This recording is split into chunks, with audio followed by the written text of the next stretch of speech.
The Caldor fire has triggered mass evacuations in 2 states, torched hundreds of homes, made the air hazardous to breathe, and spurred President Biden to issue an emergency declaration. But the erratic wildfire is also causing another problem for Lake Tahoe. Smoke and ash particles are entering the lake and clouding its world-famous crystal blue waters. Burning for nearly 3 weeks now, the fire has scorched more than 210,000 acres and blanketed the region in a haze of smoke. Readings in recent days show the lake's clarity, which is tracked by lowering a white disk below the surface and measuring the depth at which it disappears from view, has dropped to below normal for this time of year. We would expect to see something like 65 feet, and we're seeing something more between 50 and 55 feet, said Geoff Schladow, director of the UC Davis Tahoe Environmental Research Center. By Thursday, the heavy winds that had driven flames to the outskirts of South Lake Tahoe and the Nevada border earlier in the week had begun to subside, giving fire crews the opportunity to expand containment of the blaze. It also fueled a cautious optimism among some that the resort city had avoided devastation. Scientists are trying to figure out whether the clouding of Tahoe's waters is a temporary impairment that will go away after the smoke clears and ash stops falling, or something that could bring lasting damage to one of the lake's most treasured attributes.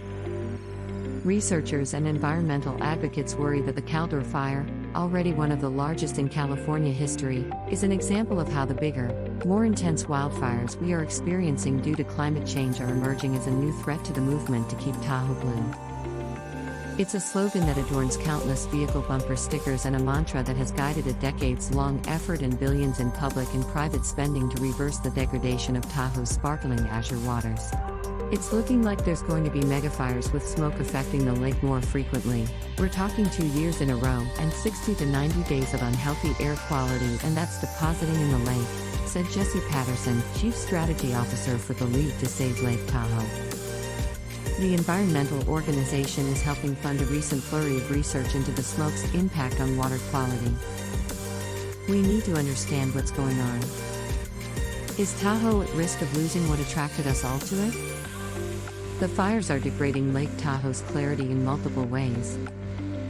Under normal conditions, sunlight at the high elevation lake is so intense that algae grow only deep under the water, but the thick smoke has changed that, making conditions more favorable for algae growth closer to the surface.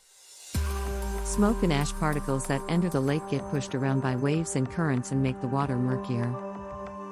Those tiny particles also contain nutrients that stimulate the growth of algae, further diminishing the lake's clarity.